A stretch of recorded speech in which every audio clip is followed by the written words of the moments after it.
adik-adik, selamat hari Minggu. Tuhan Yesus memberkati kita semua. Adik-adik, perkenalkan dulu dengan Kak Lihwa. Sebelumnya kakak mau berdoa dulu ya untuk kita semua.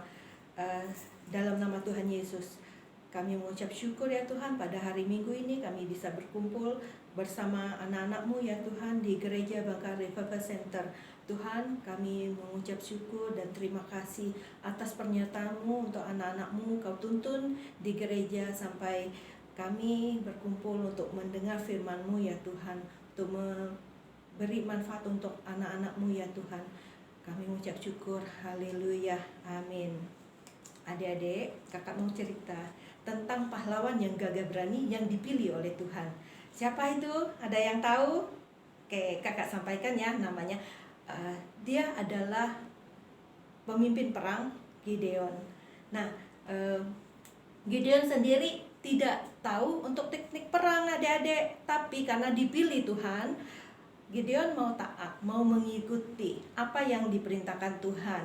Oke adik-adik, untuk perang melawan musuhnya, orang Midian dan orang Abimelek itu jauh sekali perbedaan. Kalau untuk dari mata kita manusia, untuk melihatnya pasti nggak bakal berani, nggak bakal bisa menang. 300 melawan 32.000 adik-adik. Bagaimana itu? Nah, tanpa penyertaan Tuhan, tidak mungkin bisa untuk memenangkan peperangan ini. Gideon pun takut ya, apa yang disampaikan ya, untuk angka pahlawan melawannya ya, lawannya itu sangat banyak. Tentara-tentara Gideon pun punya ketakutan. Nah, di sini ya Tuhan menyampaikan untuk Gideon untuk sampaikan, memilih lagi, mensaring lagi pahlawan-pahlawan yang diutus untuk perang. Gideon juga khawatir, kenapa Tuhan harus pilih lagi? Nah, karena Gideon takut akan Tuhan, takut untuk dia taat untuk perintahnya, dia juga mengikuti apa yang disampaikan Tuhan. Nah, sebelum itu juga pahlawan Gideon ini minta petunjuk, apa sih Tuhan yang harus saya pegang janjimu Tuhan. Nah, Tuhan sendiri ya yang bilang ya, malaikat Tuhan sendiri yang bilang, aku akan menyertaimu. Dan malaikat itu sendiri ya memberi mimpi untuk memberi tantangan untuk Gideon. Besok malam ini ya, kamu taruhlah jubah bulumu di atas bukit ya, atas benteng perangnya ya. Nah, di saat itu musim panas. Kalau musim panas nggak mungkin ya ada air di jubahnya ya. Nah, ternyata besok pagi-pagi Gideon datang untuk melihat, mencek untuk jubahnya. Ternyata ada air, bukan hanya embun ya, ternyata air. Nah, setelah itu Gideon berani untuk mendengar dan taat apa kata Tuhan. Nah, di firman Tuhannya di Mazmur 121 ayat 2. Pertolonganku ialah daripada Tuhan yang menjadikan langit dan bumi. Nah, Gideon taat adik-adik. Nah, apakah kita mau taat semua apa yang diperintahkan Tuhan? Oke, ya. Oke, kita mau taat semua ya. Apa yang disampaikan kakak juga ya, pemimpin rohani kita juga sampaikan, kita harus taat ya. Karena Tuhan tahu yang terbaik untuk kita semua. Nah, Gideon taat adik-adik. Ternyata waktu di saat Tuhan suruh menyaring ini tentara-tentaranya, Gideon juga gimana ya, kok mau nyaring lagi. Nah, karena dia taat, selalu dia ikuti. Nah, setelah itu dia suara Tuhan bilang, ada yang tentaranya yang takut, pengecut, silakan pulang ke rumah. Nah, setelah itu Tuhan tuntun lagi.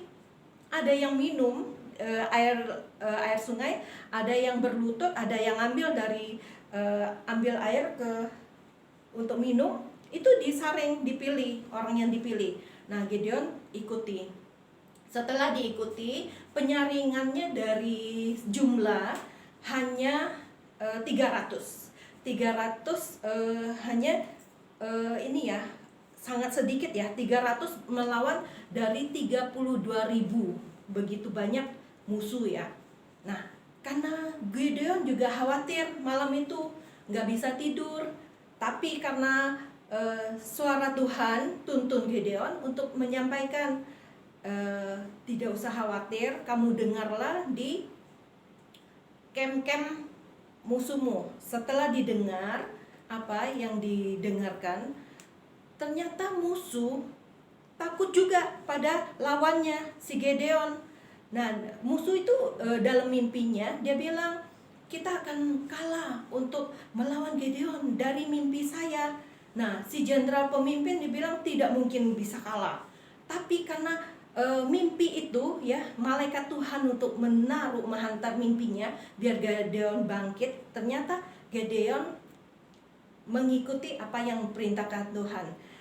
Hanya peralatan perangnya itu ini ya, berupa obor ya, berupa ini juga ya,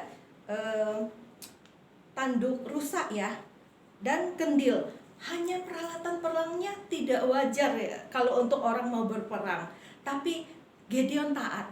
Nah, setelah itu kata Gideon, seorang pemimpin, dia bilang, nanti saya akan tiup tanduk rusak ini, kalian akan maju melawan peperangan. Nah, setelah maju melawan peperangan, ternyata musuh-musuh Gideon banyak yang kalah. Gideon menang. Gideon menang karena siapa, adik-adik? Karena Tuhan menyertainya. Tanpa Tuhan menyertai kita, kita pun tidak akan bisa ya untuk melangkah, untuk melawan ya, untuk menjadi kemenangan. Oke, adik-adik, dari sini kakak sampaikan ya, kita sudah menyampaikan apa yang dapat ya, adik-adik. Semoga ya bisa bermanfaat ya adik-adik ya. Oke, kakak mengucap syukur, haleluya, amin.